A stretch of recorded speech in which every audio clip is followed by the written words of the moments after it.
नमस्कार, आप देख रहे हैं न्यूज 18 बिहार झारखंड और मैं हूं आपके साथ लक्ष्मी। तो छठ महापर्व को लेकर के किस तरीके की राज्य में तैयारी चल रही है, आइए उस पर नजर डालते हैं। तो छठ पर्व को देखते हुए ट्रैफिक के रूट में बड़ा बदलाव किया जाएगा। 7 और 8 नवंबर को पटना की ट्रैफिक व्यवस्था को बदला जाएगा।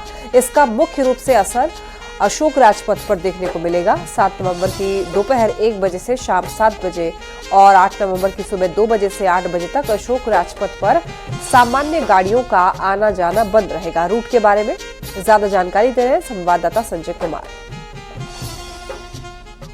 ट्रैफिक पुलिस के द्वारा एक ट्रैफिक प्लान जारी किया जा रहा है, जिसको 4 भागों में हमने मुख्य रूप से डिवाइड किया है। तो पहला पार्ट जो आपका है वो है अशोक राजपथ पे। तो ये आपके माध्यम से हम सबको सूचित करना चाहेंगे कि अशोक राजपथ पर जितने भी एंट्री पॉइंट है वो सब बंद रहेंगे। उसके अंदर केवल जो पटना साइंस कॉलेज की तरफ जाने वाला खजांची रोड की तरफ से जो रास्ता है वो ओपन रहेगा और पटना साइंस कॉलेज के अंदर ही निर्धारित पार्किंग स्थल आपका होगा। उसके अलावा दीघा मोड़ से आशियाना मोड़ की तरफ जाने वाले सभी वाहनों का परिचालन पर पूर्णतः रोक होगी। फिर दूसरा जो इसका भाग है वो है जेपी सेतु। उसके अंदर 7 तारीख को दोपहर को 2 बजे से लेके शाम को 7:30 बजे तक और 8 तारीख को दोपहर को 3 बजे से सुबह 3 बजे से लेके सुबह 6 बजे तक सोनपुर की तरफ से जितने भी वाहन जेपी सेतु से आते हैं उनके ऊपर पूर्णतः रोक होगी, ताकि हमारा जो जेपी गंगा पथ है वो पूरी तरीके से चलता रहे, वहां पे किसी प्रकार के जाम की असुविधा नहीं हो। महाव्रत छठ के मौके पर राजधानी पटना की ट्रैफिक व्यवस्था में बदलाव किया गया है और सबसे जो महत्वपूर्ण बदलाव है वो अशोक राजपथ को लेकर है। ठीक हमारे सामने ये अशोक राजपथ की तस्वीर हम आपको दिखा रहे हैं, जहां पर अभी आप देख रहे होंगे डबल डेकर फ्लाईओवर का निर्माण किया जा रहा है। इसी अशोक राजपथ पर अगले 7 और 8 नवंबर को ट्रैफिक में बदलाव किया गया है और 7 नवंबर की दोपहर 1 बजे से शाम 7 बजे तक और 8 नवंबर की सुबह 2 बजे से 8 बजे तक सुबह में सामान्य गाड़ियों का परिचालन इस रास्ते बंद रहेगा। यानी जो ये अशोक राजपथ है यहाँ पर आवागमन जो है सामान्य गाड़ियों का परिचालन बंद कर दिया जाएगा। अग्निशमन की गाड़ियों को, एम्बुलेंस को, मरीज और 100 वाहनों पर ये नियम लागू नहीं होगा। यानी कारगिल चौक से ये जहां हम इस वक्त खड़े हैं ये कारगिल चौक है और यहाँ से पूरब ठीक हमारे सामने दीदारगंज और पश्चिम में और फिर उधर से पश्चिम में दानापुर तक किसी भी तरह की गाड़ियों का परिचालन जो है वो प्रतिबंधित रहेगा। और ऐसा महाव्रत छठ में जो श्रद्धालु होंगे उनकी सुविधा को ध्यान में रखते हुए फैसला लिया गया है। तो सबसे अधिक जो बदलाव, महत्वपूर्ण बदलाव है वो अशोक राजपथ पर को लेकर है। तो ऐसे में 7 और 8 नवंबर को अगर आपको अशोक राजपथ होकर गुजरना होगा तो आपको इस बात की जानकारी रखनी होगी कि अशोक राजपथ पर 7 और 8 नवंबर के लिए ट्रैफिक जो रूट है उसमें बदलाव कर दिया गया है। कैमरा पर्सन मनीष जुनेजा के साथ संजय कुमार, न्यूज 18 पटना। वैशाली पुलिस ने त्योहारों को लेकर के एक अनोखी और सराहनीय पहल की है। ये पहल खासकर उन यात्रियों को ध्यान में रखकर शुरू की गई है जो कि प्रदेश से त्योहार के समय अपने घर लौटते हैं और अक्सर देर रात जंक्शन और बस स्टैंड पर पहुंचते हैं। तो उनको पुलिस ने सुरक्षित घर तक पहुंचाने का जिम्मा लिया है। एसपी ने हाजीपुर स्टेशन से निःशुल्क रात्रि बस सेवा शुरू की है जो लोगों को उनके घर तक सुरक्षित पहुंचा रही है। बस में कुल 3 पुलिसकर्मी और 1 पुलिस गाड़ी का ड्राइवर लोगों को उनके घर तक रात में छोड़कर आती है और एसपी की इस पहल की सराहना दूसरे राज्यों से आने वाले लोग भी कर रहे हैं। बिहार का सबसे बड़ा पर्व है और ऐसे में बिहार के जो लोग हैं जो दूसरे प्रदेशों में रहते हैं वो बड़ी तादाद में अपने घर वापस आते हैं। इस दौरान उनके साथ बहुत सारी घटनाएं घटती हैं जिस पर लगाम लगाने के लिए, जिसे रोकने के लिए वैशाली पुलिस ने एक अनोखी पहल की है। वो क्या पहल है मैं आपको बताऊंगा। पहले ये तस्वीर देखिए, ये एक बस है जिसपे रात्रि सेवा ये बस है और ये बस अगर आप वैशाली जिले के किसी भी कोने में जाना चाहते हैं तो वैशाली पुलिस सुरक्षा के साथ आपको आपके घर तक पहुंचाएगी। इसके लिए एक निःशुल्क रात्रि बस सेवा शुरू किया गया है। देखिए 2 बस है यहाँ पे, इस हाजीपुर स्टेशन पे अभी मैं मौजूद हूँ और आप देख सकते हैं कि यहाँ पे 2 बस है। ये दोनों बस 2 दिशा में जिले के दोनों तरफ 2 दिशा जो है उधर जाती है। एक जंदाहा की तरफ जाती है, हाजीपुर से जंदाहा होते हुए और महुआ होते हुए फिर वापस आती है। एक इलाके को कवर करती है और दूसरी जो बस है वो बस यहाँ से खुलेगी, हाजीपुर से खुलेगी और फिर गुरौल, भगवानपुर, सराय, लालगंज, वैशाली होते हुए फिर यहाँ स्टेशन पे आएगी। सर नागपुर से आए। नागपुर से जी। क्या छठ में आए हैं? जी। तो क्या यहाँ पे व्यवस्था क्या मिला है? व्यवस्था मुझे मिला कि सरकारी बस मिला है। हाँ, पुलिस का बस है। पुलिस का बस है ये। इस बस से बोले कि चलो मैं छोड़ देता हूँ। कैसी व्यवस्था है ये? तो ठीक है। कहाँ से आप अभी- कहाँ से आ रहे हैं? अभी हम महाराष्ट्र मुंबई से आ रहे हैं। अच्छा, अभी जो 28 घंटा ट्रेन लेट है, लेकिन बिहार पुलिस का बहुत बहुत धन्यवाद कि अभी सही समय पे जो मिल गया मेरा गाड़ी जो।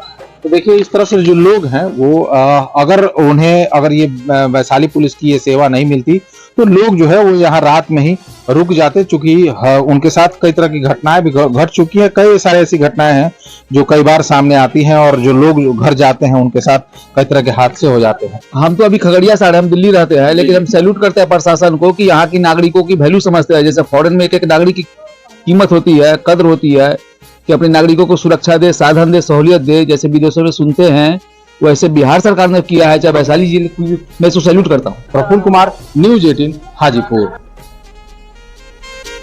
छठ महापर्व को लेकर के लोगों का उत्साह बढ़ गया है और इस बार छठ की खूबसूरती साड़ी में भी नजर आ रही है। पटना के बाजारों में छठ महापर्व की तस्वीर वाली साड़ी बेची जा रही है, जिसकी डिमांड सिर्फ भारत से ही नहीं बल्कि विदेशों से भी आ रही है। ज्यादा जानकारी दे रही है संवाददाता विनीता मिश्रा। 4 दिनों तक चलने वाले छठ महापर्व की शुरुआत होने वाली है। नहाय खाए के साथ छठ महापर्व शुरू होता है और भगवान भास्कर को अर्घ्य देने के साथ ये पर्व संपन्न होता है। 4 दिनों के लिए 4 अलग अलग तरह की साड़ियां इस बार आकर्षण का केंद्र बनी हुई है। यहाँ देखिए, आपको नहाय खाए के दिन पहनने वाली साड़ी दिखाते हैं। कई युवाओं ने मिलकर इस तरीके से जो डिजाइन है वो तैयार की है। इन साड़ियों की डिमांड भी सिर्फ देश ही नहीं विदेशों में हो रही है।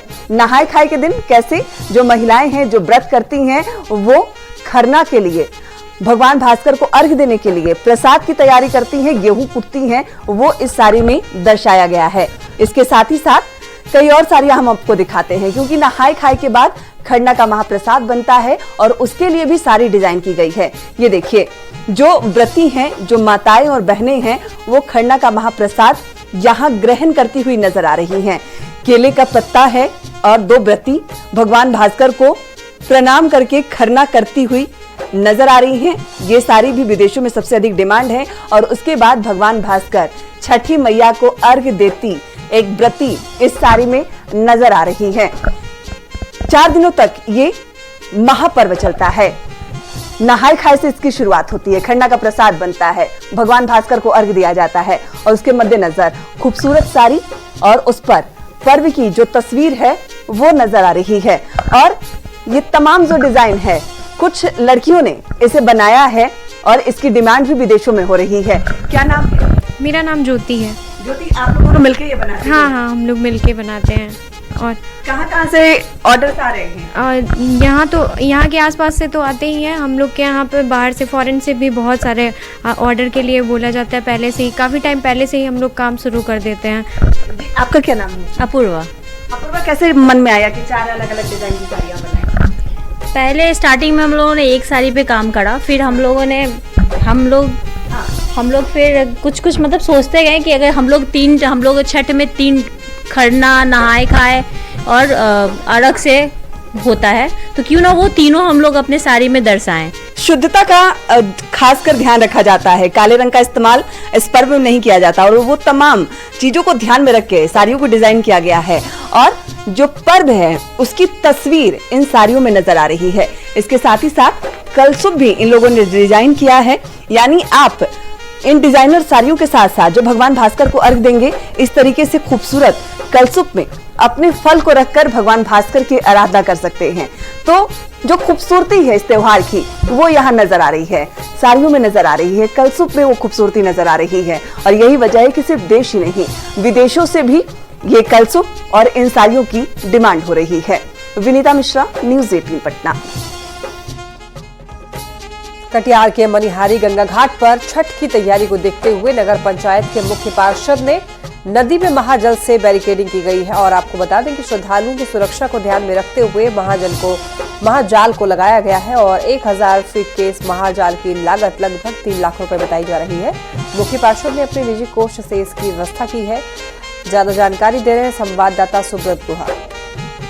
मौके पर लाखों के भीड़ मनिहारी गंगा घाट पर पहुंचता है और लोगों के सुरक्षा के लिए इस बार राजद के जो प्रदेश युवा महासचिव हैं उनके तरफ से ये महाजाल चेन्नई से मंगाया गया है। वो स्थानीय मुख्य पार्षद भी है, इसलिए बड़ी जिम्मेदारी है और इस बड़ी जिम्मेदारी को निभाने के लिए बड़ा काम के तहत इस बार मनिहारी गंगा घाट में ये महाजाल लगाया गया है। लगभग 2 साल से आपदा प्रबंधन विभाग जिला या नगर मनिहारी के आपदा विभाग से महाजाल का मांग किया जा रहा था, लेकिन उपलब्ध नहीं कराया जा रहा था।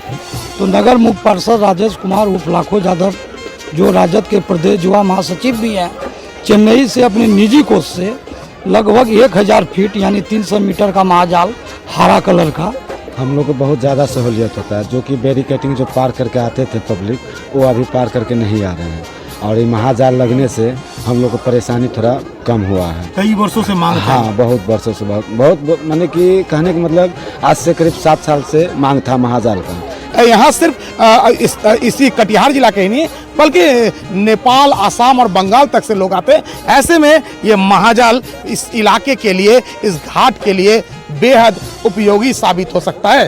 सुब्रत, न्यूज़ 18 कटिहार। भागलपुर में छठ पूजा को लेकर के लोग जोर शोर से तैयारी में जुटे हुए हैं।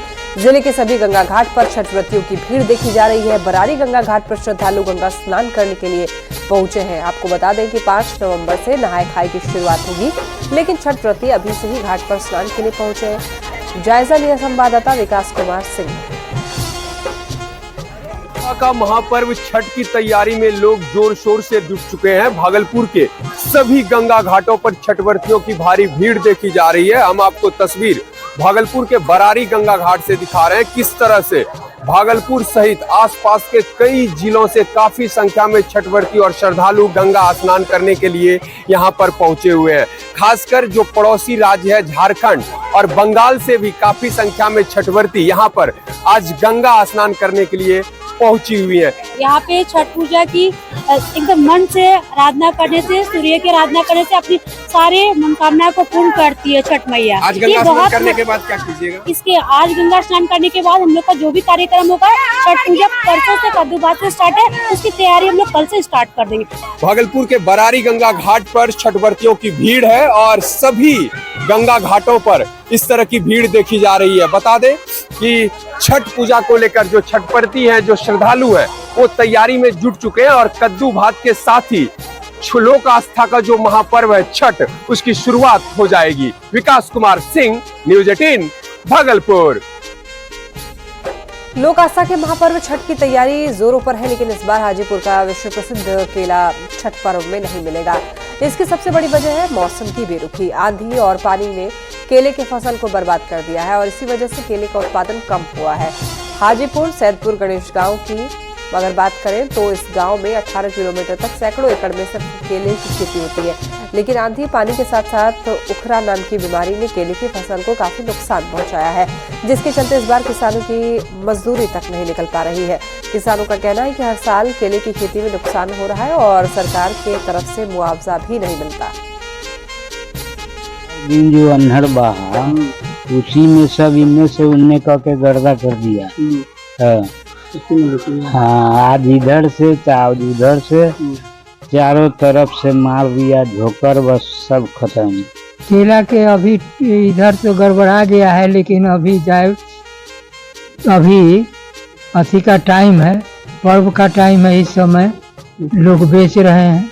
आदमी से काफी नुकसान है, काफी नुकसान। मुआवजा मिल रहा है? कुछ नहीं, मुआवजा एक को पैसा नहीं मिला, किसी को नहीं मिला। कीड़ा इतना न है कि जिसका हद इंसान है, कीड़ा का कोई दवाई नहीं उपचार मिल रहा है। हाँ, ऐसे हम लोग सुनते हैं कि टीवी पर फलना दवाई निकला, फलना हुआ, लेकिन गांव में कोई नहीं है। यही है, एक उखरा बीमारी है। उखरा बीमारी जो है वो बहुत ज़्यादा है।